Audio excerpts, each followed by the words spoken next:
नमस्कार। UGC net का जो हमने कार्यक्रम शुरू किया था, उस क्रम में हम यूनिट 5 का 18वां टॉपिक राम की शक्ति पूजा पढ़ रहे हैं, जो कि सूर्यकांत त्रिपाठी निराला के द्वारा लिखा गया है। दूसरी चीज कि ये वीडियो लंबा होने वाला है और मुझे लगता है कि ये जो कंटेंट है वैसा पूरे यूट्यूब पर नहीं मिलेगा और ये वीडियो इतना लंबा होगा। ओनली एक टॉपिक, और जब विकास कीर्ति सर इस टॉपिक को पढ़ा रहे थे तो उन्होंने भी कम से कम 2 घंटे का समय लिया था और सच में बहुत अद्भुत पढ़ाया उन्होंने। मैं भी प्रयास करूंगा कि उनकी तरह तो नहीं पढ़ा पाऊंगा, बट मैं चाहूंगा कि थोड़ा सा जो भी उनका कंसेप्ट है वो मैं आप तक पहुंचा पाऊं। तो वीडियो को यदि लंबा होता है तो आप 1.5 गुना या 2 गुना स्पीड से देख लीजिएगा, आपका समय बचेगा। दूसरी चीज ये है कि ये जो टॉपिक है, अभी बिहार में सितंबर के महीने में परमानेंट असिस्टेंट प्रोफेसर की नोटिफिकेशन जारी होने वाला है और उसका भी जो सिलेबस है ना वो यूजीसी नेट का ही सिलेबस है और उस सिलेबस के तहत तो हो सकता है कि इस टॉपिक से भी सवाल बने, तो इस टॉपिक को हम अच्छा से देखेंगे। और चलिए तो बिना देर किए आपका ये टॉपिक शुरू करते हैं। अब इसका परिचय देख लेंगे। परिचय में क्या है कि राम की शक्ति पूजा निराला की प्रसिद्ध कविता है। इस कविता में प्रबंध काव्य कहकर समीक्षकों ने इसके प्रति आदर व्यक्त किया है। हिंदी साहित्य में इसके समान ओजस्विनी दूसरी कविता नहीं है। वैष्णव और शैवों का समन्वय करने के लिए तुलसी ने राम को शिव भक्त और शिव को राम भक्त के रूप में प्रस्तुत किया है। राम का दुर्गा महाशक्ति को माता के रूप में आदर देकर उपासना करने की कल्पना हिंदी साहित्य के लिए चाहे नवीन हो, पर बंगाल में राम का यह रूप सुपरिचित है। बंगाल में शक्ति से संबंधित जो साहित्य पाया जाता है, निराला का बचपन और किशोर अवस्था बंगाल का महिषादल रियासत में बीता था। वहीं पर निराला के शक्ति के प्रति भावना का उदय हुआ। रावण शंकर का परम भक्त था। इससे तो उत्तर भारत के हिंदी भाषी परिचित हैं, पर रावण का शाक्त रूप भी उनके लिए नया नहीं है। हिंदी में शक्ति की उपासना संबंधी कविताएं बहुत कम है। इस प्रकार राम की शक्ति पूजा अद्वितीय रचना बिल्कुल है। अब हम उस कविता को शुरू करेंगे और उसके एक एक अर्थों को समझेंगे। तो यहाँ देखेंगे, रवि हुआ अस्त, ज्योति के पत्र पर लिखा अमर, रह गया राम रावण का अपराजय समर। आज का तीक्ष्ण सर विद्रित क्षिप्र कर वेग प्रखर, सतशेल समवर्ण शील नील नभ गर्जित स्वर, प्रतिफल परिवर्तित व्यूह भेद कौशल समूह, राक्षस विरोध प्रत्युह क्रोध कपि विषम हुह। ठीक है। अब इसका जो अर्थ है ना वो अर्थ आपके नीचे दिया गया है, अर्थ आप देख सकते हैं। तो हम लोग अर्थ नहीं, डायरेक्ट उसके व्याख्या पर चलेंगे। ठीक है, तो डायरेक्ट हम लोग व्याख्या पर चलेंगे और व्याख्या में देखेंगे, युद्ध करते करते सूर्य अस्त होने से दिवस का अंत हो गया और आलोक के पत्र के रूप में दिवस के हृदय पर राम रावण के अनिर्णित युद्ध की अमर गाथा लिखी होने के कारण अधूरी रह गई। अर्थात दिन भर राम रावण की सेना में भीषण युद्ध हुआ, किंतु किसी भी पक्ष की जय पराजय का निर्णय नहीं हो पाया। आज का युद्ध एक निर्णायक युद्ध था, किंतु यह युद्ध अजेय बनकर ही अमर हो गया। राम और रावण की सेना के वीर योद्धाओं ने तीक्ष्ण बाणों को धारण कर फुर्तीले हाथों से परस्पर प्रहार किया। तीव्र वेग से 100 भालों को एक साथ चलाया, जिससे पक्ष विपक्ष के वीर सैनिकों ने विफल कर दिया। युद्धोन्माद के तुमुल नाद एवं वीरों की हुंकार से नीला आकाश निर्नादित होकर गूंज उठा। दोनों सेनाओं ने क्षण प्रतिक्षण अपनी अपनी सामरिक व्यूह रचनाओं में परिवर्तन किया, किंतु उन व्यूहों को भंग करने का भी कौशल देखते ही बनता था। सारी व्यूह रचना रण कौशल से भंग कर दी गई, कोई भी व्यूह रचना सफल न हो सकी। उस दिन का वो युद्ध कौशल अद्भुत एवं विस्मयजनक था। राक्षसी सेना के आक्रमण के विरुद्ध राम की सेना का प्रत्याक्रमण किया। क्रोधित वानर सेना ने हु की आवाज की। ठीक है, अब इस पर अलंकार वगैरह देख लेंगे, इसका कोई उतना मतलब नहीं। अब देखेंगे यहाँ, बिछुरित वही राजीव नयन हत्य लक्ष्य बाण, लोहित लोचन रावण मदमोचन महियान, राघव लाघव रावण वारण गत युग प्रहार, उद्दत लंकापति मर्दित कपि दल बदल विस्तर, अनिमेष राम विश्वजिद दिव्य सरभंग भाव, विद्वांग बध कोदंड मुष्टि खर रुधिर श्राव। अब देख सकते हैं इसके अर्थ में क्या है कि विस्तीर्ण मैंने फैली हुई, वही मैंने अग्नि, लोहित लचन मैंने क्रोध में, और आरक्त नेत्रों वाले, रावण मद मोचन रावण की वीरता के घमंड को चूर करने वाला, महियान मतलब श्रेष्ठ, राघव लाघव ने राम की युद्ध करने की कौशल। ठीक है, इस तरह से अनिमेष मैंने पलक न झपकाना। ठीक है, विद्वांग मैंने विधे हुए अंग, लगभग इसके जो अर्थ है ना वो आपको आइडिया होगा, जो कुछ भी ठीक ठाक हिंदी पढ़ते होंगे ना और उनको आइडिया हो जाएगा, क्योंकि शब्दों का इस्तेमाल भले तत्सम रूप या संस्कृत रूप से उठाया गया है, बट फिर भी आइडिया हो जा रहा है। अब प्रस्तुत पक्ष नहीं देखेंगे, अब व्याख्या यहाँ देख लेंगे। राम और रावण के युद्ध में भी सभी जगह आग ही आग फैल गई है और कमल के समान नयनों वाले राम के बाण भी लक्ष्य पर चोट नहीं कर पाए, उसका निशाना भी चूक गया। युद्धोन्माद से लाल नेत्रों वाले रावण की युद्ध तर्क को नष्ट करने के लिए राम का श्रेष्ठ युद्ध कौशल और रावण द्वारा उसको विफल कर देना, यही क्रम दोपहर तक चलता रहा। अंत में प्रचंड रावण ने विशाल वानर सेना की शक्ति को कुचल ही डाला। राम ने समस्त विश्व को भी विजय करने में सक्षम अपने दिव्य बाणों को विफल होते हुए देखा तो उनकी आंखें आश्चर्य से फैल गई। शत्रु पक्ष के बाणों से राम के अंग प्रत्यंग घायल हो गए, वे धनुष पर मुट्ठी कसे खड़े थे, उनके घायल अंगों से रक्त तीव्र गति से बह रहा था। फिर अगला आ जाते हैं,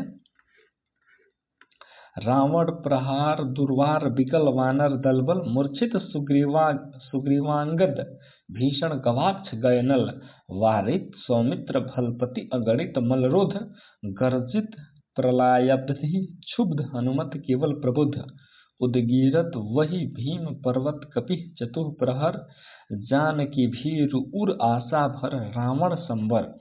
इसका भी शब्दार्थ देख लेंगे, बट शब्दार्थ इतना इम्पोर्टेंट और नहीं है। अब इसका व्याख्या देख लेंगे।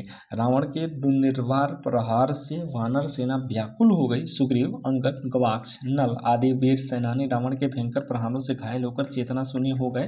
लक्ष्मण, जाम्बवंत आदि असंख्य योद्धाओं ने राक्षस सेना को रोका, किंतु उनका प्रत्यक्ष शत्रु पक्ष ने विफल कर दिया प्रयत्न। रामदल में केवल हनुमान ही चेतना वाले थे। वे क्रुद्ध होकर प्रलयकालीन भयंकर समृद्ध की भांति समुद्र, वही तो हम कह रहे हैं, कुछ तो प्रोनाउंसिएशन गड़बड़ हो रहा है, समुद्र की भांति गरज रहे थे। क्रोध में तमतमाया हुआ उनका मुख ऐसा मालूम हो रहा था जैसे भयंकर एवं विशाल ज्वालामुखी के पर्वत से अग्नि की लपटें निकल रही हों।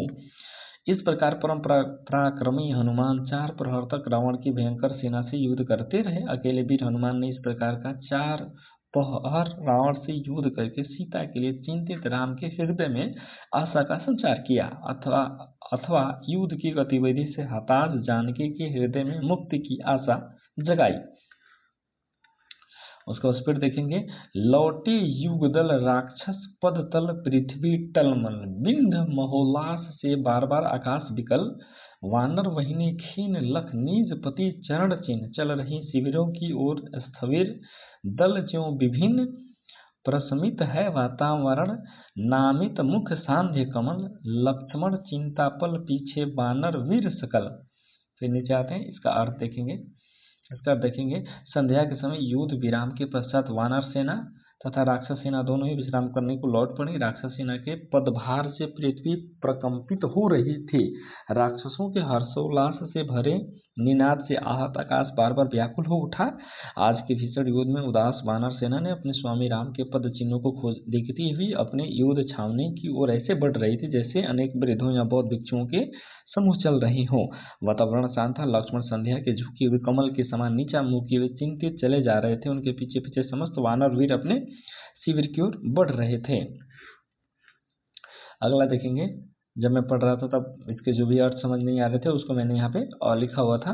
रघुनायक आगे अवनी पर नवनीत चरण श्लथ धनु गुण है कटिबंध स्रस्त तुरीण धरण दृढ़ जटा मुकुट हो विप्रयस्त प्रतिलट शेखुल फैला पृष्ठ पर बाहुओं पर वक्ष पर विपुल उतरा ज्यों दुर्गम पर्वत पर नैसांधकार चमकती दूर तराए ज्यों हो कहीं पार। ठीक है। अब इसका शब्दार्थ देखिए। अवनी मतलब पृथ्वी होता है। नवनीत ने मक्खल जैसे कोमल, सलत माने सिंथिल, धनुगुण धनुष की टोरी, प्रत्यंशा, कटिबंध माने कम, बंध माने फेटा, कटिबंध यानी कमर में बांधा हुआ फेटा। ठीक है। श्रस्त माने खिसका हुआ, तुरीण माने तरकस, वीर प्रयस्त माने अस्त व्यस्त, पृष्ठ पर यानी पीठ पर, दुर्गम माने पार करने में कठिन, नैशांधकार मतलब अंधेरा होता है, वो भी रात्रि का खतरनाक अंधेरा हो तो उसको नैशांधकार बोलते हैं, यानी कि निशा का अंधकार। ठीक है। फिर नीचे आते हैं। नीचे आने के बाद से व्याख्या इसका देख लेंगे। सबसे आगे अपने मक्खन जैसे कोमल चरणों को पृथ्वी पर रखते हुए राम चल रहे थे। उनके धनुष की डोरी ढीली थी और कमर में बंधा जिसमें बाणों का तरकस बंधा हुआ था खिसका था। दृढ़ता से बांधा गया जटाओं का मुकुट भी अब अस्त व्यस्त हो चुका था। उनकी उसकी प्रत्येक लट बिखर गई थी, समस्त जटाएं खुलकर उनकी पीठ पर, भुजाओं पर और विशाल वक्षस्थल पर बिखर रही थीं। उस समय ऐसा प्रतीत हो रहा था मानो किसी दुर्गम पर्वत पर रात्रि का अंधकार उतर आया हो। यहाँ रात्रि के अंधकार का तात्पर्य राम की काली काली जटाओं से फैल जाने से है। राम की आंखों इन जटाओं के बीच ऐसे चमक रहे थे जैसे रात्रि के अंधकार को चीरकर दूर तारे चमक रहे हों। फिर आते हैं, आये सब शिविर सानु पर पर्वत के मंथर, सुग्रीव विभीषण जामवान वादिक वन, सेनापति दल विशेष के अंगद हनुमान, नल नील गवाक्ष प्रात के रण का समाधान करने के लिए फिर वानर दल आश्रय स्थल बैठे। रघुकुल मणि श्वेत शिला पर निर्मल जल ले आए कर पाद छालनाथ पटु हनुमान, अन्य वीर सर के गए तीर संध्या विधान, वंदना इसके करने को लौटे सतवर, सब घेर राम को बैठे आके आके तत्पर। लड़ाई के बाद से सभी लोग आ रहे हैं मंथन करने के लिए, राम के पास बैठ जाते हैं। राम जो सफ़ेद करके कोई पत्थर है उस पर बैठते हैं, और ताकि ये लोग अगले दिन का प्लान कर सकें। और फिर इसके ये तो लगभग अपने शब्दों में अर्थ हो गया। अब रियल शब्दों में इसका अर्थ देखने के लिए व्याख्या देखेंगे। समस्त राम सेना पर्वत शिखर पर स्थित युद्ध शिविर में आ गई। सुग्रीव विभीषण जामवान आदि वानर दल के सेनापति अंगद हनुमान नल नील गवाक्ष आदि प्रातः काल आरंभ होने वाले युद्ध के विषय में विचार विमर्श करने हेतु अपने अपने दल को विश्राम शिविरों में पहुंचाकर धीरे धीरे लौट आए। रघुकुल मणि राम पर्वत की श्वेत शिला पर बैठ गए। चतुर हनुमान शीघ्र ही उनके हाथ और पैर धोने के लिए स्वच्छ जल ले आए। अन्य वीर सेनापति तालाब के तट पर संध्या वंदन आदि द्वारा ईश्वर वंदना के लिए चले गए और अपने नित्य कर्म करके शीघ्र ही लौट आए। आज्ञा पालन को तैयार सभी सैनिक राम को घेर कर बैठ गए। फिर नीचे आते हैं, पीछे लक्ष्मण सामने विभीषण भल्लधीर, सुग्रीव प्रांत पर पाद पद्म के महावीर, यूथपति अन्य जो यथा स्थान हो निर्निमेष, देखते राम को जीत सरोज मुख श्याम देश, है अमानिशा उगलता गगन घन अंधकार, खो रहा दिशा का ज्ञान स्तब्ध है पवन चार, अप्रतिहत गरज रहा पीछे अम्बुधि विशाल, भूधर ज्यों ध्यान मगन केवल जलती मशाल। ये पंक्तियां जो चार है ना, ये पंक्तियां आप अंडरलाइन कर लीजिए, क्योंकि ये पंक्तियां एग्जाम में ना पूछी जा सकती हैं। ठीक है, ये पंक्तियां कहाँ से ली गई हैं, और आई थिंक कि ये जो राम की शक्ति पूजा है ना, उसकी प्रमुख पंक्तियों वाला में से ये एक टॉपिक आपको ये जो मिलेगा ना, ये आपको यहाँ से मिल जाएगा। ठीक है, देखेंगे, भल्लधीर यानी भालुओं में श्रेष्ठ, प्रांत माने किनारा, यूथपति यानी झुंड का स्वामी, निर्निमेष यानी अपलक बिना पलक झपकाए हुए, जीत सरोज मुख श्याम देश, नीले कमलों पर सौंदर्य को भी जीतने वाला श्याम, अमा माने अमावस, घन माने घना, स्तब्ध माने शांत, पवन चार माने हवा का चलना। ठीक है, अप्रतिहत माने बिना रुके हुए, अम्बुधि विशाल यानी कि बड़ा महासागर। ठीक है, अब इसका जो हम देखेंगे व्याख्या देखेंगे। राम के पीछे लक्ष्मण, सामने विभीषण और पार्श्व में सुग्रीव और चरणों के समीप सेवक हनुमान बैठ गए, और इनके अतिरिक्त अन्य सेनापति भी यथास्थान बैठकर पलक झपकाए बिना राम के नील कमल की शांति को जीतने वाले श्याम मुख की शोभा देखने लगे। अमावस की रात्रि और आकाश घना अंधकार उगल रहा था। इस घने अंधकार में दिशा ज्ञान भी खो गया था, अर्थात घने अंधकार के कारण ये भी पता नहीं चल रहा था कि कौन सी दिशा किस ओर है। चलने वाले हवा भी आज वातावरण के अनुरूप ही शांति विशाल सागर पीछे लगातार गर्जन कर रहा था। इस प्रकार मौन में पर्वत जैसे समाधिस्थ हो गया हो, प्रकाश का एकमात्र साधन के रूप में मशाल जल रही हो। फिर नीचे आते हैं, स्थिर राघवेंद्र को हिला रहा फिर संशय, रह रह उठता जग जीवन में रावण जय है, जो नहीं हुआ आज तक हृदय रिपु द्रम्य शांत, एक भी अयूत लक्ष्य में रहा जो दुराक्रांत, कल लड़ने को हो रहा विकल वह बार बार, असमर्थ मानता मन उदत हो हार हार। ये पंक्तियां भी इंपॉर्टेंट है, इसलिए देखिए ऑलरेडी इसको हमने अंडरलाइन कर दिया है। इन पंक्तियों में क्या है ना कि भगवान राम के जो अंदर का हृदय है वो अब मतलब स्थिति उसकी खराब हो चुकी है। वो जीवन में सोच रहे हैं कि आज तक जो मेरे बाण हमेशा अच्छे रहे, वो आज बाण बार बार विफल क्यों हो रहे हैं, रीजन क्या है। उनके अंदर का जो कॉन्फिडेंस है, आत्मबल है, वो कम हो रहा है। ठीक है, फिर अब इसको थोड़ा सा देखते हैं। फिर नीचे आते हैं, जैसे कि स्थिर शांत निश्चल संशय संदेह रह रह कर ठहर ठहर कर रिपुदम में शत्रु से पराजित होने के बाद आज राम अंतर्द्वंद से पीड़ित है। स्वभाव से ही शांत रहने वाले राघवेंद्र अर्थात राम के संशय बार बार चंचल कर जाता है। उनकी मानसिक चंचलता उनके सहज स्वभाव के विपरीत है। उनके मन में बार बार रावण विजय का भय जाग उठता है और उन्हें प्रकंपित कर जाता है। उन्हें आशंका है कि यदि रावण जैसे अत्याचारी एवं असत्य के प्रति को विजय हो गई तो समस्त संसार के जीवन की क्या दशा होगी। रावण की जय तो असत्य की जय होगी, इससे समाज के जीवन का क्या होगा। राम की चिंता यहाँ हित की चिंता है। राम की चिंतित जो है कि हृदय कभी भी शत्रु से पराजित और थकित नहीं हुआ। जिस अकेले का 10-10 हजार 1 लाख शत्रु भी दमन नहीं कर सके, अर्थात जो हृदय अगणित शत्रुओं से भी पराजित नहीं हुआ, वही हृदय कल शत्रु युद्ध करने से व्याकुल हो रहा है। वह युद्ध के लिए तैयार हो होकर न जाने क्यों आज बार बार अपनी पराजय ही स्वीकार कर रहा है। उसके बाद फिर आएंगे, ऐसे क्षण अंधकार घन में जैसे विद्युत जागी पृथ्वी कन्या कुमारी का छवि अच्युत देखते हुए निष्फलक याद आया उपवन विदेह का प्रथम स्नेह का लतांतराल मिलन, नयनों का नयनों से गोपन प्रिय संभाषण, पलकों का नौ पलकों पर प्रथमोत्थान पतन, कांपती हुए किसलय झरते पराग समुदय, गाते खग नव जीवन परिचय, तरु मलय वलय जयोति प्रपात स्वर्गीय, ज्ञात छवि प्रथम स्वीय, जानकी नयन कमनीय प्रथम कंपन तुर्य। इन पंक्तियों के माध्यम से जैसे भगवान राम उदास होते हैं, भगवान राम का जो आत्मबल है वो कम होने लगता है, फिर उनको अचानक सीता की याद आती है, और कब, जब वो वाटिका में पहली बार सीता को देखते हैं, वो उनको दृश्य याद आता है, कैसे उनको देखते हैं खाते गाते खग नव जीवन परिचय, तरु की झाड़ियाँ वगैरह, झरते पराग कर्ण समुदाय वगैरह सब देखते हैं, उनको याद आता है, बिजली कौंधती है। फिर यहाँ देखेंगे, इसकी व्याख्या देख लेंगे। निराशा एवं विषाद के इन अंधेरे क्षणों में सहसा जनक नंदिनी कुमारी की सीता की छवि राम के मानस पटल पर ऐसे जग उठती है जैसे बादलों में बिजली कौंध गई हो। राम अपलक नेत्रों से उस छवि को देख रहे थे। उन्हें राजा जनक का उपवन व पुष्प वाटिका याद आ गई, जहाँ उन्हें सीता के प्रथम दर्शन हुए थे। इस पुष्प वाटिका में ही पहली बार लताओं के झुरमुट में होकर उनका प्रिय सीता से स्नेहपूर्ण मिलन हुआ था। यहाँ पर ही राम के नयनों में पहली बार सीता के स्नेहिल नयनों से पूर्ण प्रेम भाषा में मधुर वार्तालाप किया था। राम के पलक प्रथम पर सीता के पलकों पर उठे हुए झुके हुए थे, अर्थात राम के पलकों ने प्रथम बार प्रेम की अनुभूति की थी। उस प्रेम के मधुर वातावरण में वृक्षों और लताओं की नई नई कोपलें हिल रही थी। परागकणों के समूह अधिक प्रसन्नता प्रकट करते हुए झर रहे थे।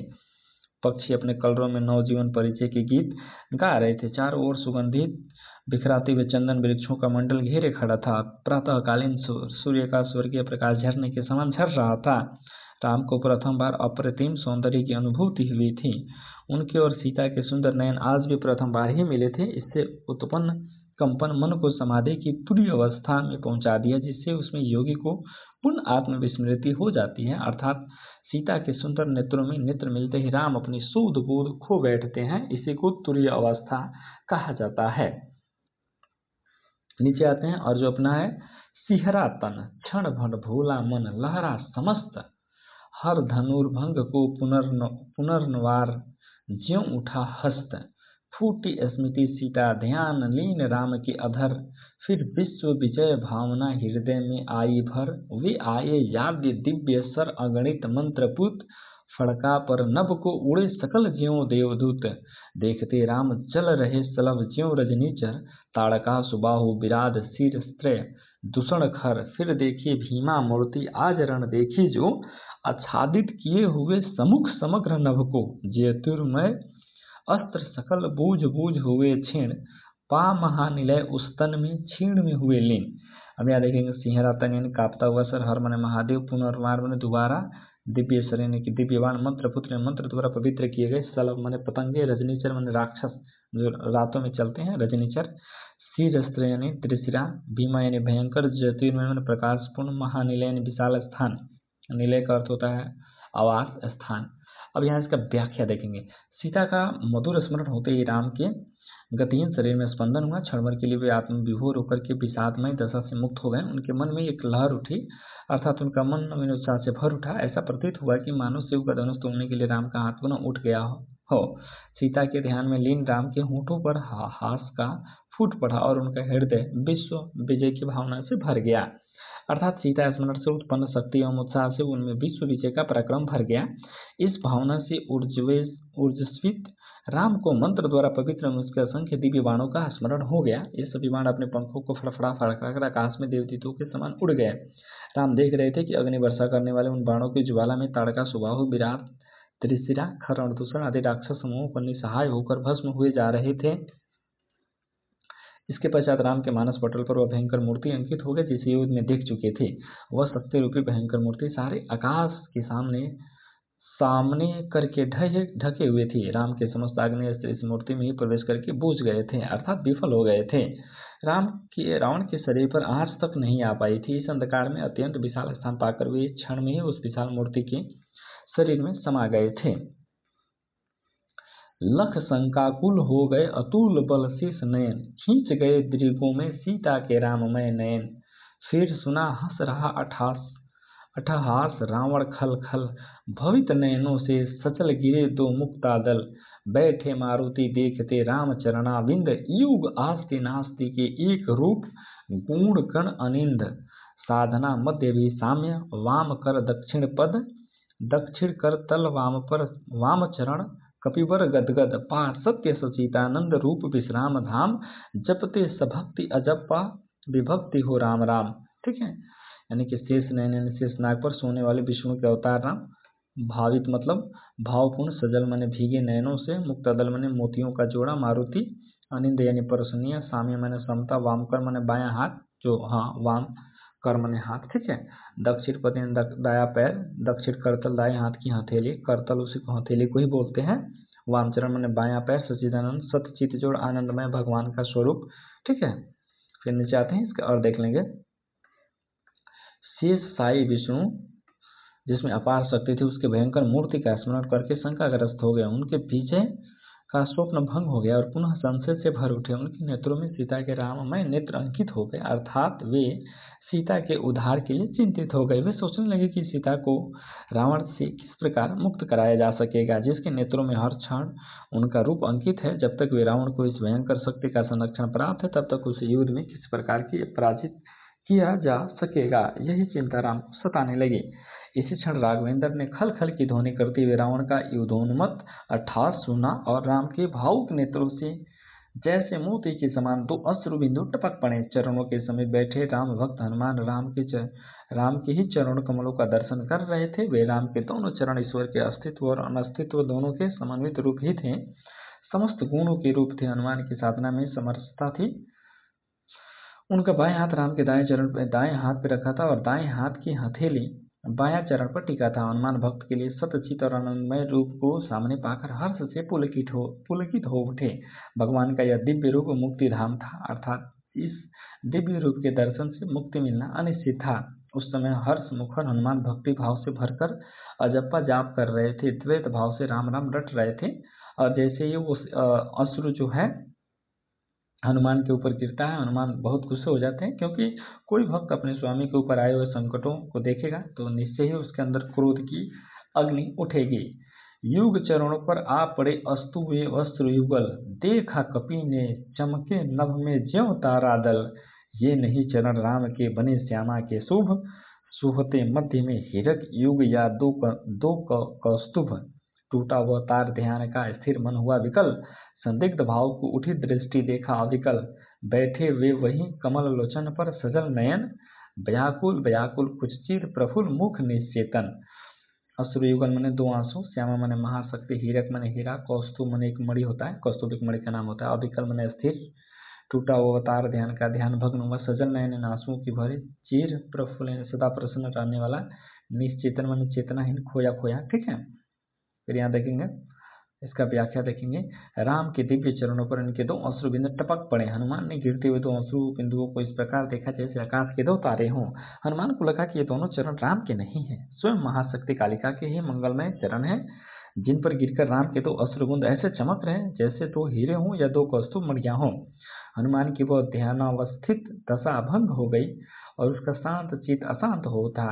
उनका हृदय शंकाकुल हो गया। शंका भरे दृष्टि से जब उन्होंने राम की ओर देखा तो कमल लोचन पर राम वही शांत मुद्रा में आसीन थे। उनके नेत्रों में अश्रु डबडबा रहे थे, वे कुछ व्याकुल से थे। उनका सदैव प्रसन्न रहने वाला मुख चेतना शून्य तथा उदास सा लग रहा था। ये अश्रु राम के आते ही मन में विचार उद्वेल उठा, सकते खेल सागर अपार हो स्वशीत पवन 49 पिता पक्ष से तुमुल, एकत्र वक्ष पर बहा वाष्प का उड़ा अतुल, सत घूर्णावत तरंग भंग उठते पहाड़, जल राशि राशि जल पर चढ़ता खाता पछाड़, तोड़ता बंध प्रतिसंध धरा, हो स्फीत वक्ष दीग विजय अर्थ प्रतिपल, समर्थ बढ़ता समक्ष, सतव आयु वेग बल, डूबा अतल में देश भाव, जल राशि विपुल मथ मिला अनिल में महाराव। देख सकते हैं इसका अर्थ 49 पौन, प्रलय के समय 49 पौन जो चलती है वो वास्तव माने भाप, अतुल माने तुलना रहित, जिसकी तुलना नहीं की जा सकती है। ठीक है। घूर्णावत का अर्थ होता है चक्कर लगाने वाला, अनिल मतलब वायु, देश भाव। ठीक है। फिर नीचे आते हैं, इसके जरा अर्थ को देख लेते हैं। ये राम के आंसू हैं। इस विचार की आते ही शक्ति का खेल खेलने में अपार सागर के समान शक्तिशाली हनुमान उत्तेजित हो उठे और हनुमान जी के रूप में शक्ति का समुद्र ही उद्वेलित हो उठा। हनुमान को उत्तेजित देखकर उनके पिता मारुत के पक्ष में भयंकर 49 पौन वेग चलने लगे, अर्थात हनुमान जी को उत्तेजित देखकर प्रलयकालीन दृश्य उपस्थित हो गया। इन प्रकार 49 पौनों ने सागर के वक्ष पर छाई भाप को आकाश में उड़ा दिया, जिससे कि सैकड़ों चक्कर लगाती हुई समुद्र की विशाल लहरें उठने लगी। समुद्र में वायु वेग जल के पहाड़ से उठने लगे। सहसा सागर में ज्वार आ गया और उफनाने लगा। एक जल राशि दूसरी जल राशि के पछाड़ खाने लगी। सागर का फाट अर्थात पिसार इतना बढ़ गया कि उसने पृथ्वी की सारी सीमाएं तोड़ डाली, अर्थात समग्र धरा जलमग्न हो गई। समुद्र दिग्विजय हेतु क्षण शक्ति से आगे ही बढ़ता जा रहा था। सैकड़ों पौनों के वेग की शक्ति से स्थल का भाव गहरे पाताल में खो गया, अर्थात उफनते समुद्र में डूबी पृथ्वी का दिखाई नहीं दे रही थी। इस पर अलंकारी बेला के प्रखर स्वर सागर की जल राशि को मतता हुआ वायु में मिल गया। बजरांग तेज घन वन पावन को महाकाश पहुंचा एकादश रुद्र क्षुब्ध कर अटहास। रावण महिमा श्यामा विभावरी अंधकार, यह रुद्र राम पूजन प्रताप तेज प्रसार। उस ओर शक्ति शिव की क्षुद्ध स्कंद पूजित, इस ओर रुद्र वंदन जो रघुवंदन कुंजित। करने को ग्रस्त समस्त व्योम कपि बढ़ा अटल, लख महानाश शिव अचल हुए क्षण भर चंचल। श्यामा के पदतल धार धरण हो मंद स्वर। ठीक है। यानी कि अगर कोई भक्त है अपने स्वामी को कष्ट में देखेगा, उनके आंसू तक आ जाए, आंखें डबडबा रही हों, आंसुओं से भरी हों, वैसे सिचुएशन में अगर भक्त को पता चल जाए कि इनके वजह से सारी समस्याएं हो रही हैं, तो निश्चय ही वो समस्या को खत्म करने के लिए जाएगा। जैसे जब हनुमान को एहसास हुआ कि माता जो श्यामा है जिनके चलते ये समस्या हो रही है, तो इस श्यामा को ही हराने के लिए जाते हैं। फिर नेताओं द्वारा इनको रोक दिया जाता है कि बाबू आपको आइडिया नहीं है कि आप किससे युद्ध करने जा रहे हो। ठीक है। अब उनको जरा भाषा में देखेंगे। इस प्रलयकाली दृश्य के उपस्थित हो जाने पर परमवीर हनुमान अपने वज्र जैसे अंगों का वर्चस्व से पवन वेग की ओर प्रखर और भयंकर बनाते हुए एकादश रुद्र के समान क्रुद्ध होकर अट्ठास करते हुए भयंकर गर्जन करते हुए महाकाश में जा पहुंचे। उन्होंने महाकाश में पहुंचकर देखा कि एक ओर तो रावण की महिमा के रूप में रात्रि का घना अंधकार जैसे कांडे वर्ण की महाशक्ति महाकालिका विद्यमान थी, दूसरी ओर राम के द्वारा की गई शिव पूजा के प्रताप से तेज स्वरूप स्वयं हनुमान थे। इस ओर रावण द्वारा पूजित शिव शक्ति थी और उस ओर राम द्वारा प्रशंसित शिव का वंदना था, जिसके बल पाद दृढ़ निश्चय वाले हनुमान समस्त महाकाश को निगलने के लिए आगे बढ़ रहे थे। अस्थिर शिव इस महाविनाश को देखते हुए क्षण भर के लिए विचलित हो गए और महाशक्ति महाकाली के पदधार को धारण करने वाले शिव ने घन जैसे गंभीर स्वर में कहा। फिर नीचे आते हैं, बोले संबरो देवी निज तेज नहीं वानर, यह नहीं हुआ श्रृंगार युग्मगत महावीर। अर्चना राम की मूर्तिमान अक्षय शरीर, क्षीर ब्रह्मचर्य रत ये एकादश रुद्र धन्य।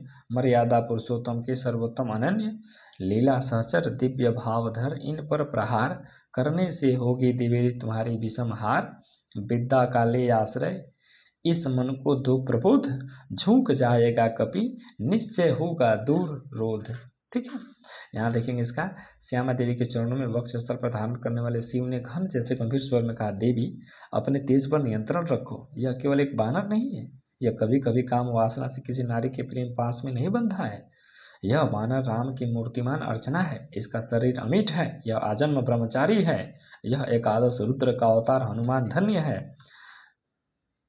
यह मर्यादा पुरुषोत्तम राम का सर्वश्रेष्ठ अनन्य लीला सहचर है। इन्हीं के सहयोग से राम ने अपनी लीलाएं संपन्न करते हैं। ये पवित्र भावों की धारण करता है। देवी सावधान, इस पर प्रहार करने से तुम्हारी अपमानजनक पराजय होगी। इनको तो तुम अपनी विद्या का आश्रय लेकर समझाओ। ऐसा करने से वानर स्वयं ही अपने निश्चय से डिग कर तुम्हारे सामने विनम्र होकर झुक जाएगा और तुम्हारा संकट दूर हो जाएगा। ठीक है। क्योंकि ये जब गुस्सा करके और श्यामा के पास माता दुर्गा के पास जाते हैं, ठीक है, तो माता दुर्गा भी इन पे गुस्सा करती है, तो भगवान शिव आते हैं और बीच में मध्यस्थता करते हुए कहते हैं कि हे देवी आप इस पे प्रहार न करो, क्योंकि यह अजन्मा ब्रह्मचारी है। इसके अंदर बहुत सारे मतलब क्वालिटीज हैं, वो बताते अपनी भाषा में। कह हुए मौन शिव पवन तनय में भर विस्मय, सहसा नभ में अंजना रूप का हुआ उदय। बोली माता तुमने रवि को जब लिया निगल, तब नहीं बोध था तुम्हें, तुम रहे बालक केवल। यह वही भाव कर रहा तुम्हें व्याकुल रह रहा, यह लज्जा की ही बात माँ रहती सहसा। यह महाकाश है जहाँ वास शिव का निर्मल, पूजते जिन्हें श्री राम उसने करसने कुचल। क्या नहीं कर रहे तुम अनर्थ, सोचो मन में क्या दी है आज्ञा ऐसी कुछ श्री रघुनंदन ने। तुम सेवक हो छोड़कर धर्म कर रहे हो यह कार्य, क्या असंभाव्य हो राघव के लिए यह धार्य। कपि हुए नम्र क्षण में माता छवि हुए लीन, उतरे धीरे धीरे कह प्रभु पद में हुए लीन। हुए दिन यानी कि जब भगवान हनुमान जी जो थे आकाश में चले गए थे, चूंकि आकाश में ही माता दुर्गा की वो छाया दिख रही थी, उसी को निगलने के लिए, तो उसके बीच उनके साथ संवाद हुआ। उसके बाद से वहीं पर उनकी माता अंजनी जो है वो प्रकट होती हैं और वो कहती हैं कि तुम बचपन में सूर्य को निगल गए थे, उसके बाद से आज तुम आकाश को निगलने आए हो। पुरानी वाली जो बात है सूर्य निगलने का, उसका मैं ताना तो सहती ही सहती हूँ, फिर तुम एक और गलती करने जा रहे हो। फिर वो अंजनी कहती है कि क्या तुम्हारे रघुनंदन ने ऐसा करने के लिए आज्ञा दिया है, जब आज्ञा नहीं दिया है तो फिर तुम ऐसा क्यों कर रहे हो। दूसरी चीज है कि जो कुछ तुम कर रहे हो, क्या ये जो राघव है उनके लिए ऐसा मतलब क्या, मतलब उनके लिए मुश्किल थोड़े है कि तुम उनके लिए इतना कुछ कर रहे हो, तो इसलिए करो मत, ठीक है। फिर जो हनुमान जी थे वो धीरे धीरे नीचे चले आए। उसके बाद सब देखेंगे महाशक्ति को कर्तव्य कर्म की ओर इंगित करते हुए शिव तो मौन हो गए। उसी समय हनुमान को आश्चर्यचकित करते हुए आकाश में उनकी माता अंजना के दर्शन हुए। हनुमान उस महाकाश में सहसा अपनी माता अंजना के उदय से आश्चर्य में पड़ गए कि वो यहाँ कैसे आ गई। माता अंजना के रूप में महाशक्ति ने कहा, पुत्र अपनी बाल्यावस्था में जब तुमने सूर्य को निगल लिया था तब उस समय तुमको ज्ञान नहीं था, ऐसा करने में लोग का कितना अनिष्ट हो जाएगा। उस समय तुम निरे बालक थे, अब तो तुम प्रौढ़ हो गए हो, फिर भी तुम्हें वही सहसों का भाव रह रह करके अधीर कर रहा है, तुम वैसे उत्पात करते रहते हो। यह बड़ी लज्जा की बात है कि तुम्हारे ऐसे अनर्थों से तुम्हारी माता का अपमान सहन करना पड़ रहा है। बेटे यह महाकाश है जहाँ शिव निवास कर रहे हैं, ये शिव ही है जो तुम्हारे आराध्य देव राम की पूजा करते हैं। एक तुम ऐसे हो कि महाकाश शिव की निवास स्थली को ही निगलने चले हो। क्या महाकाश को निगल कर तुम कोई बड़ा पाप नहीं कर रहे हो, अर्थात अवश्य ही घोर अनिष्ट कर रहे हो। तुम स्वयं ही अपने मन में सोच लो, क्या रघुनंदन ने तुम्हें ऐसा करने की अनर्थ आज्ञा दी है। तुम राम के भक्त हो, भला बताओ कि तुम्हारा धर्म विरुद्ध ऐसा अनुचित कार्य क्या राम स्वीकार करेंगे, अर्थात नहीं। माता अंजनी का यह उपदेश सुनकर हनुमान सहसा नम्र हो गए और क्षण भर में माता की छवि तिरोहित हो गई। हनुमान धीरे धीरे महाकाश से उतर आए, उन्होंने दीन होकर के राम के चरण ग्रहण कर लिए। आगे देखेंगे, राम का विषणानन देखते हुए कुछ क्षण हे सखा विभीषण बोले, आज प्रसन्न बदन वह नहीं देखकर जिसे समग्र वीर वानर भल्लुक विगत श्रम हो पाते जीवन निर्जर। रघुबीर तीर सब वही तूण में है रक्षित, है वही वक्ष रण कुशल हस्त बल वही अमित, है वही सुमित्रा नंदन मेघनाद जीत रण, है वही भल्लपति वानरेंद्र सुग्रीव प्रमन तारा कुमार भी वही महाबल श्वेत धीर, अप्रतिभट वही एक अवोर्ध सम महावीर। ठीक है, फिर से यहाँ देखेंगे वानरेंद्र यानी वानरों के राजा सुग्रीव, तारा कुमार मतलब अंगद, क्योंकि यहाँ तारा के बेटे बाली जो थे, बाली की पत्नी तारा थी, तारा के बेटे, ठीक है, तो तारा कुमार अंगद हो गए। उसके बाद से यहाँ देखेंगे व्याख्या, कुछ क्षणों तक विभीषण राम के उदास मुख देखते रहे, फिर राम से बोले, सखा आज आपका मुख वैसा प्रसन्न नहीं है जिसे देखकर के वानर और भालुओं की युद्ध में हुई थकावट को खो देते थे और पुनः प्रसन्नता के निर्झर में स्नान करने फुर्ती से आ जाते थे। हे रघुवर, वही आपके आज भी बाण तर्कस में सुरक्षित हैं। ऐसी बात नहीं है कि आपके बाणों में परिवर्तन हो गया, उन्हें बाणों से तो आप खरदूषण आदि राक्षसों का वध कर चुके हैं, सभी वही बाण हैं। आपका वही युद्ध को सहन करने वाला चौड़ा वक्ष स्थल है, फिर आपकी भुजाओं में पहले जैसी अपार शक्ति है। युद्ध में मेघनाथ पर विजय पाने वाले सुमित्रा पुत्र लक्ष्मण भी वही हैं, भालुओं की सेना के राजा जामोन भी वही हैं, प्रसन्न मन वानवराज सुग्रीव भी वही हैं, महाबलशाली गौरवपूर्ण धैर्यशाली तारापुत्र अंगद भी वही हैं, एक अरब योद्धाओं के समान अद्वितीय वीर हनुमान भी वही हैं। वे अकेले युद्ध में अरब योद्धाओं से युद्ध लड़ने में समर्थ हैं वही दक्ष सेना नायक है वही समर, फिर कैसे असमय हुआ उदय यह भाव प्रहर, रघुकुल गौरव लघु हुए जो जा रहे तुम इस क्षण, तुम फेर रहे हो पीठ, हो रहा जब जय रण, कितना श्रम हुआ व्यर्थ आया जब मिलन समय, तुम खींच रहे हो हस्त जानकी से निर्दय, रावण रावण लंपट खल कलमस कदाचार, जिसने हित कहते हुए मुझे किया पद प्रहार, बैठा उपमन में देगा दुख सीता को, फिर कहता रण की जय कथा, परिषद दल से घिरे सुनता वसंत में उपवन, कुल कुचित पिक, मैं बना किंतु लंकापति धिक राघव धिक धिक। यानी यहाँ पे विभीषण जो है ना भगवान राम को उलाहना देते हैं, भगवान राम को एक तरह से कहेंगे तो मोटिवेशन देते हैं कि आपका जो वही सेना नायक है, वही लड़ाई है, ठीक है, तो आप फिर क्यों, मतलब आपका कॉन्फिडेंस कम क्यों हो रहा है? रघुकुल जो है लघु, आप छोटे क्यों होते जा रहे हैं? अगर मान लीजिए कि आप जो युद्ध से अपना पैर पीछे हटाते हैं तो जितना हम लोगों ने श्रम किया वो सारा समय व्यर्थ जाएगा। अब वो समय आ रहा है जिसमें कि जानकी से मिलन होना है, ठीक है। तुम अगर हंस जो जानकी से निर्दय खींचोगे, रावण रावण का लंपट, वो जो रावण है जो लंपट है, मूर्ख है, दुराचारी है, ठीक है, जिसने मुझे पैरों से मार करके निकाल दिया है, वो अपने उपवन में अपने मंत्रियों के साथ बैठ करके सीता को दुख देगा, सीता को अपशब्द कहेगा। क्या यह आप बात सहन कर पाएंगे? ये विभीषण क्या करते हैं, राम को उलाहना देते हैं, ताना मारते हैं, ताकि राम के अंदर का जो मोटिवेशन है वो जग सके, ठीक है। और फिर नीचे आते हैं, देख सकते हैं, सभी युद्ध कुशल सेनापति ज्यों के त्यों है, फिर निराशा भावनी उदय कैसे हुई, हे रघुकुल राघव, इस समय तुम ऐसे लघु अर्थात तुच्छ कैसे हुए जा रहे हो, ठीक है। फिर से देखिए, हे राघव, युद्ध से पलायन करने के कारण आपको बार बार धिक्कार है, ठीक है।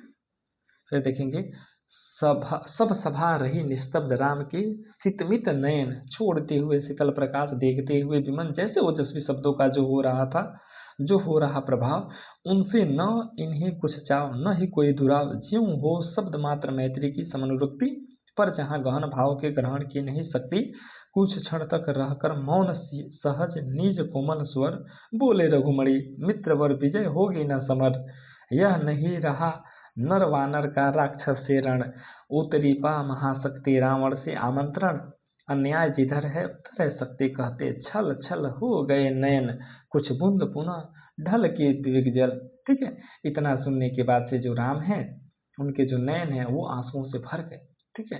शीतलता प्रकाश देखते हुए धीरे से ओजस्वी शब्दों में कहा था, राम ने कहा कि मित्र, ये लड़ाई राक्षस और बंदरों की नहीं है, मित्रवर, विजय जो है इतना आसान नहीं है, क्योंकि ये जो लड़ाई है नर वानर का, ठीक है, राक्षस से रण का नहीं रहा, ये जो लड़ाई है वो महाशक्ति और हम लोग के बीच है, ठीक है।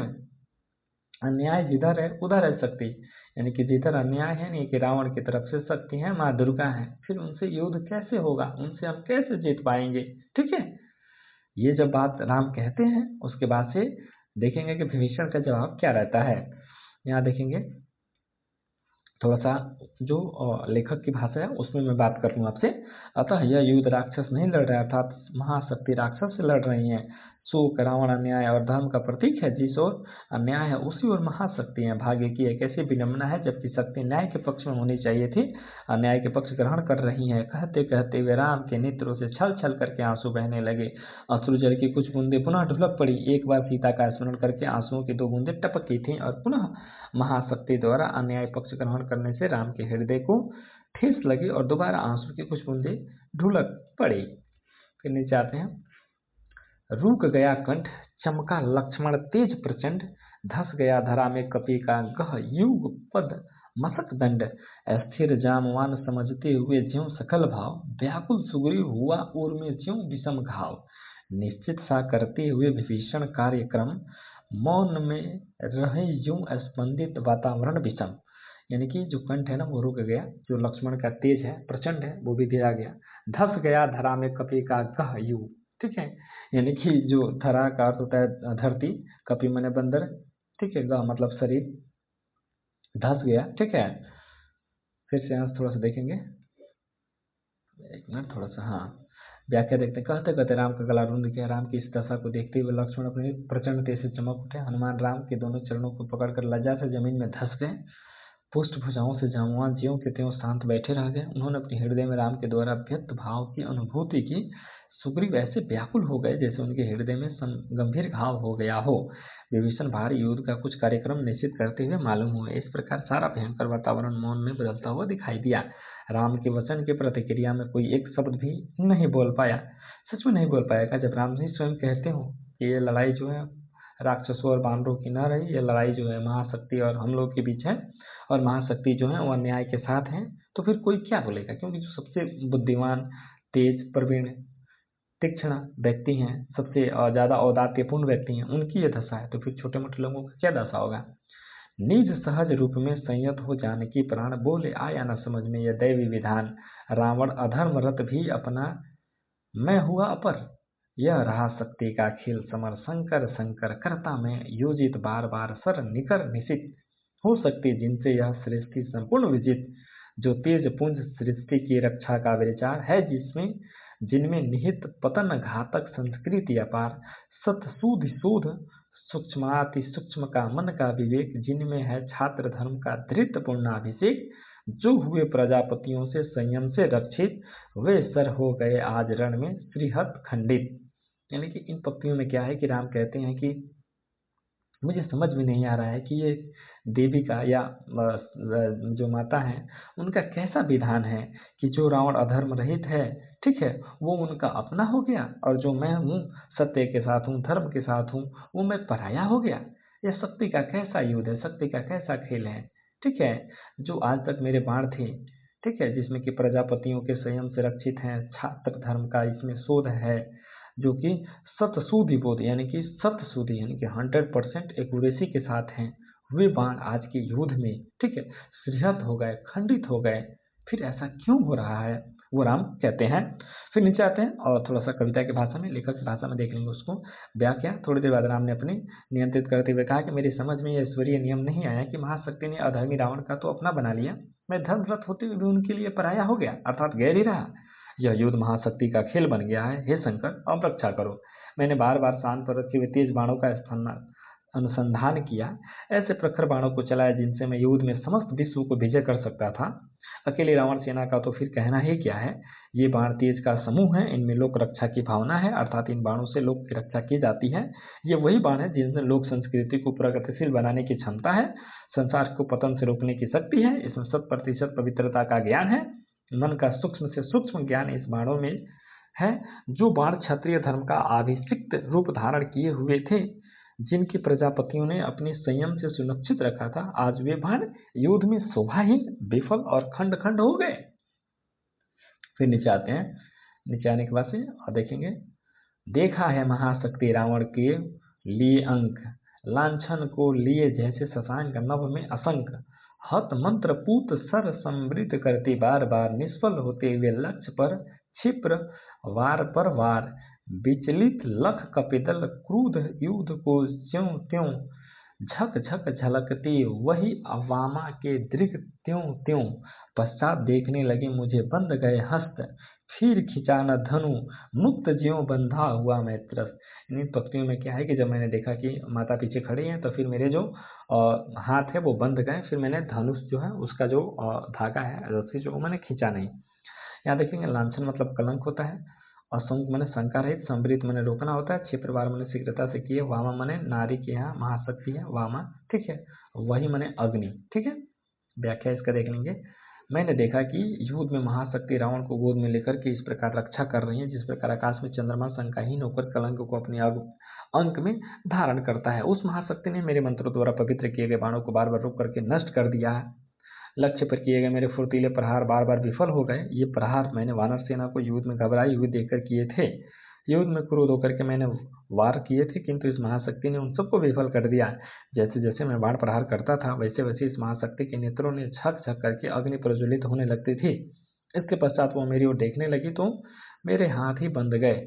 इसके बाद मुझसे जिसे धनुष नहीं ताना गया, मैं मुक्त होकर के भी बंधन मुक्त हो गया, और अंत में इस विवस्था में शंका एवं चिंता से ग्रस्त हो गया। अगला देखेंगे, अगला क्या है।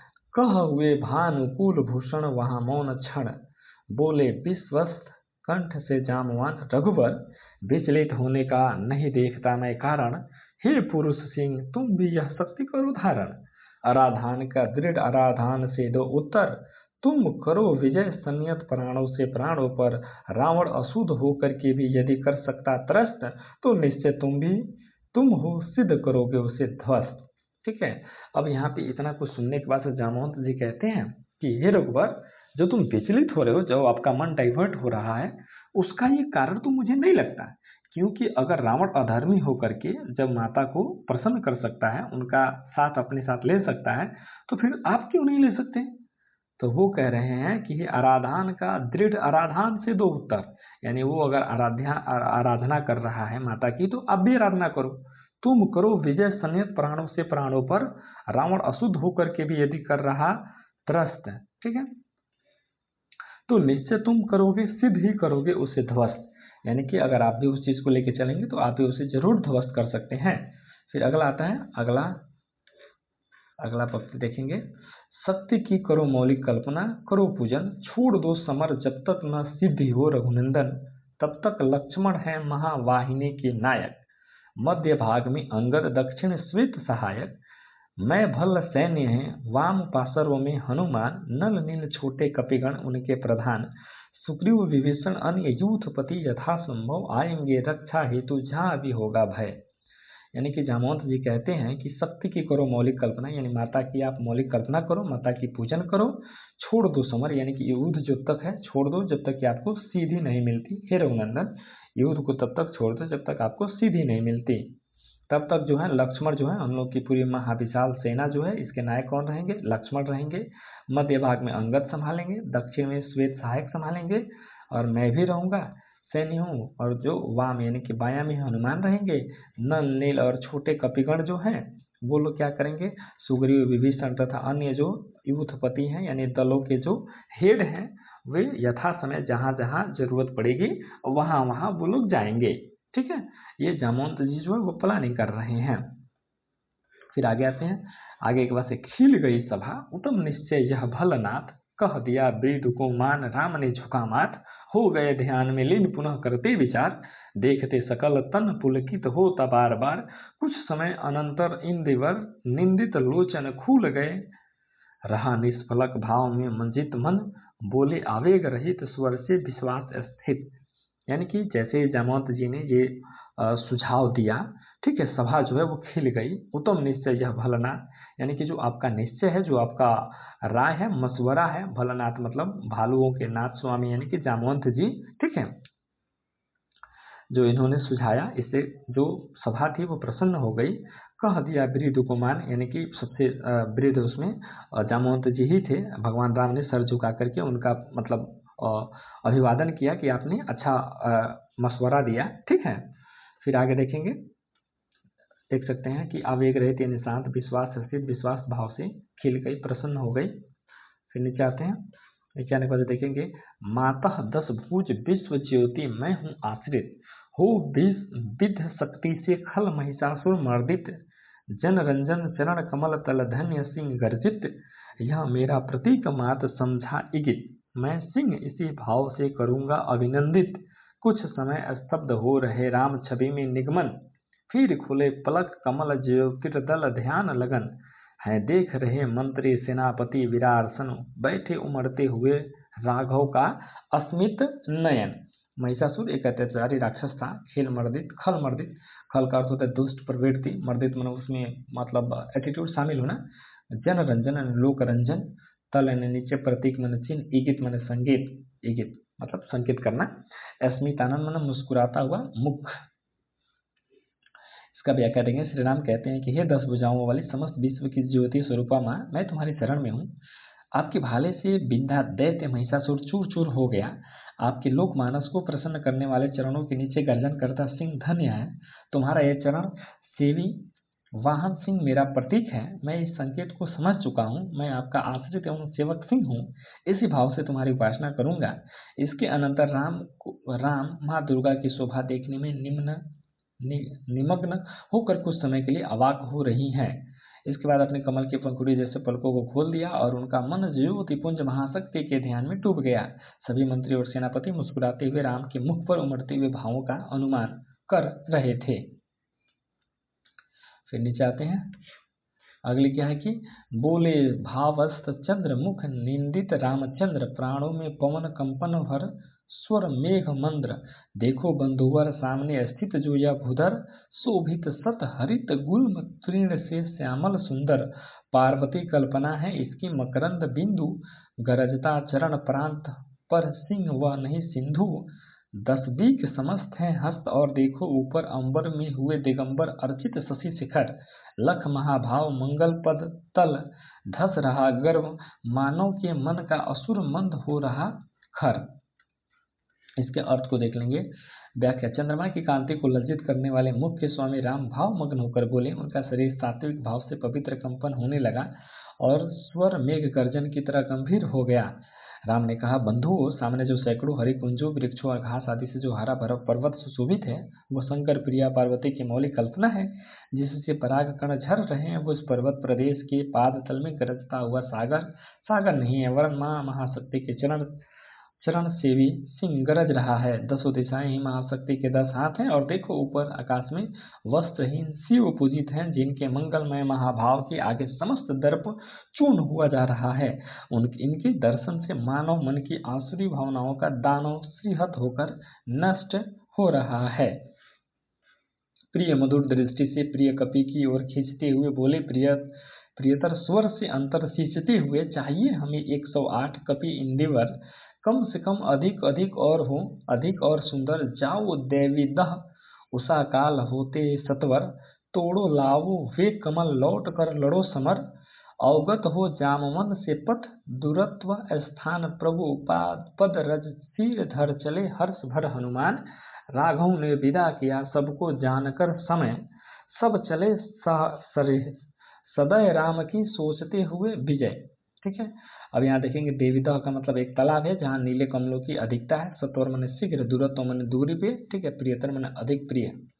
व्याख्या। इसके पश्चात राम ने अपनी प्रेम भरी दृष्टि से अपनी ओर आकृष्ट करते हुए अपेक्षाकृत अधिक मधुर स्वर से उनके हृदय को सींचते हुए कहा, आज उषा बेला में ही तुम शीघ्र देवीदह जाओ, यानी कि जो तालाब है वहां जाओ। हे हनुमान, हमको 108 नील कमलों की आवश्यकता है। कम से कम 108 तो हो ही जाने चाहिए, और यदि कुछ अधिक मिल सके तो ये भी और अच्छा है।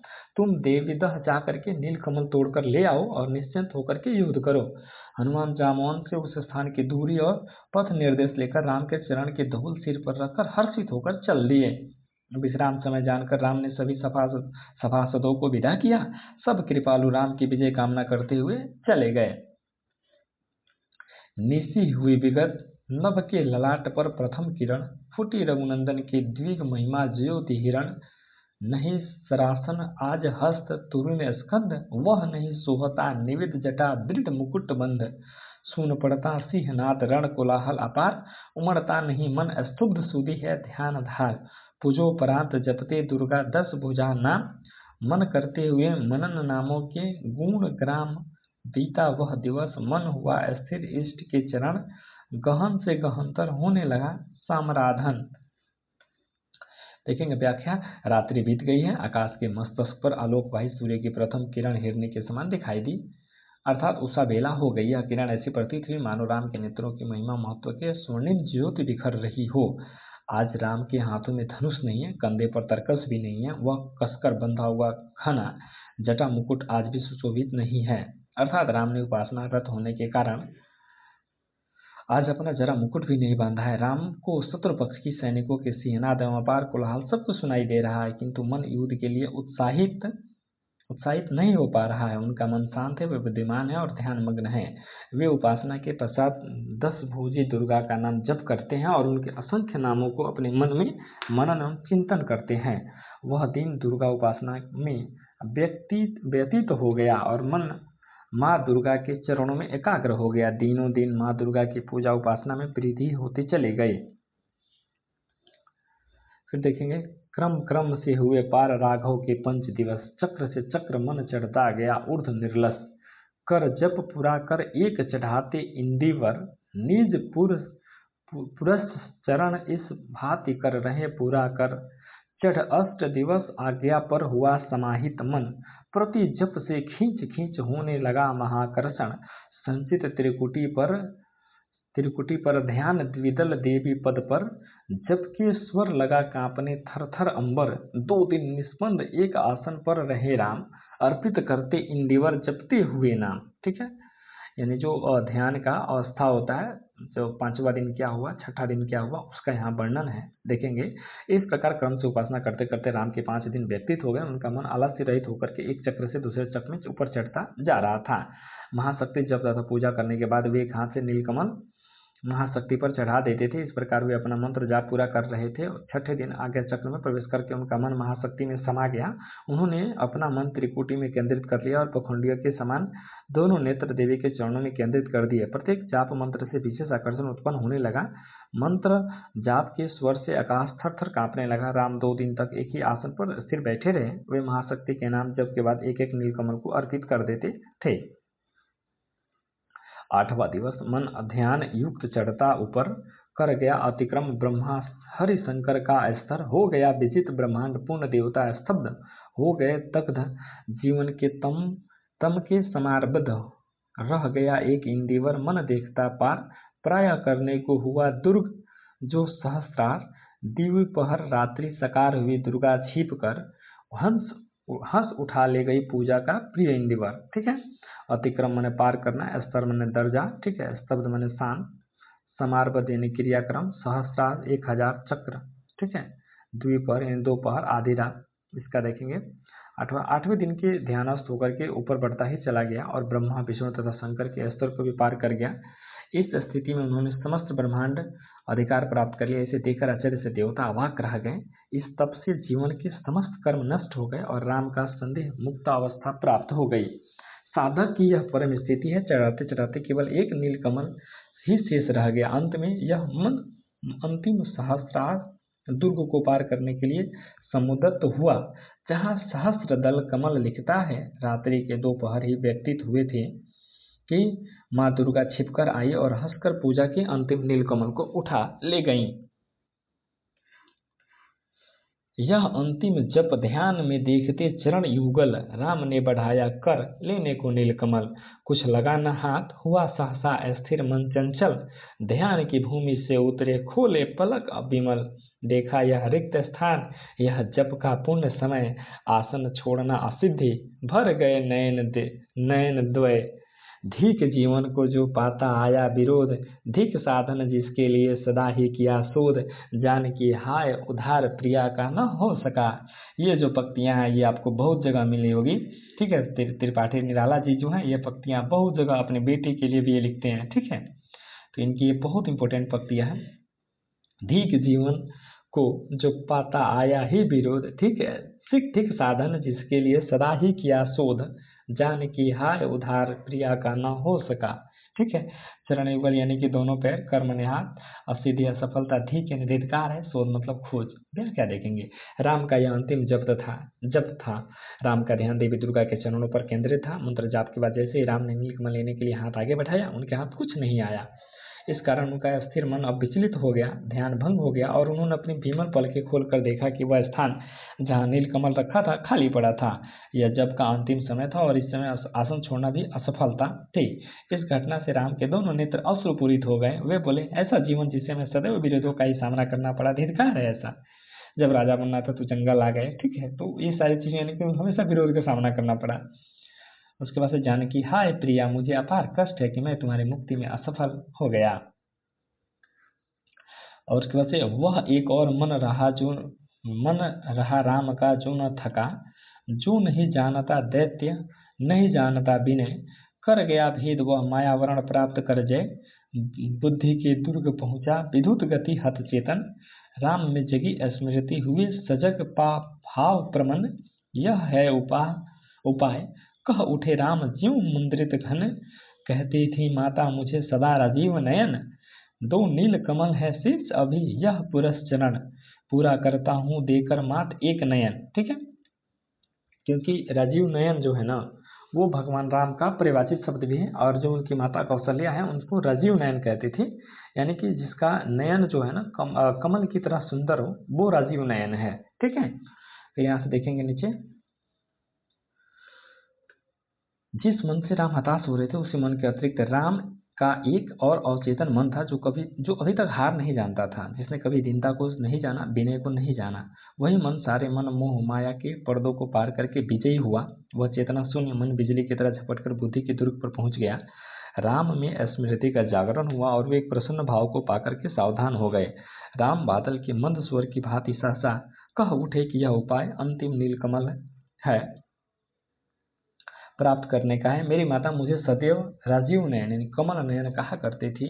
ठीक है, तो मेरे ये दोनों नेत्र नीलकमल ही हैं जो अब शेष रह गए हैं। हे माता, मैं अभी तुम्हें एक नेत्र समर्पित करके यह अंतिम मंत्र जाप भी पूरा करता हूँ। फिर देखेंगे, कह कर देखा त्रूण ब्रह्म सर रहा झलक, ले लिया हस्त लक लक करता वह महाफलक, ले अस्त्र वाम कर दक्षिण लोचन, ले अर्पित करने को उद्यत हो गए सुमन, जिस क्षण बंध गया वेदने को दृढ़ निश्चय, कांपा ब्रह्मांड हुआ देवी का त्वरित उदय, साधु साधु साधक धीर धर्म धन्य धन्य राम, कह लिया भागवती ने राघव का हस्त थाम। लक लक करता हुआ चंद्रमाता का त्वरित मतलब सिख वाम माने बायां हाथ। इसकी व्याख्या देखेंगे।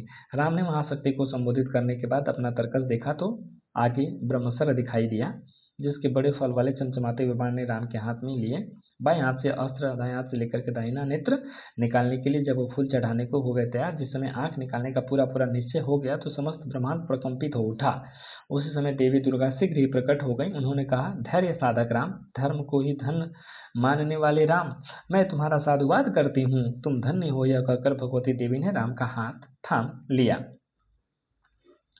उसके बाद आगे देखेंगे, देखा राम ने सामने श्री दुर्गा भास्वर, वाम पद असुर स्कंद पर रहा दक्षिण हरि पर, ज्योतिर्मय रूप हस्त 10 विविध अस्त्र सज्जित, मंद स्मित मुख लख हुई विश्व की श्री लज्जित, है दक्षिण में लक्ष्मी सरस्वती वाम भाग, दक्षिण गणेश कार्तिक वाय रण रंग राग, मस्तक पर शंकर पद ब्रह्म पदमों पर श्रद्धा भर, श्री राघव हुए प्रणत मंद स्वर वंदन कर, होगी जय हे पुरुषोत्तम नवीन, कह महाशक्ति राम के बदन में हुई लीन। अब इसका अर्थ देखेंगे। व्याख्या।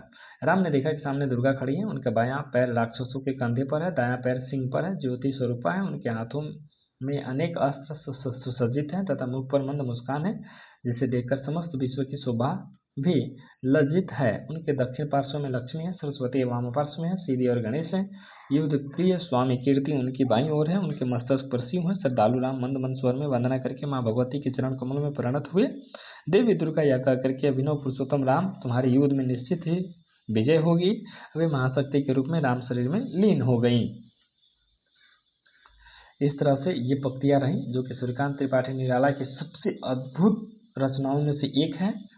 आप इस वीडियो को डेढ़ गुना स्पीड से देखिए, समय कम लगेगा। अब मिलेंगे अगले किसी इन्फॉर्मेटिव वीडियो के साथ, अगले किसी अपने जो कंटेंट है, अपना जो सिलेबस है, उसकी वीडियो के साथ। तब तक के लिए धन्यवाद।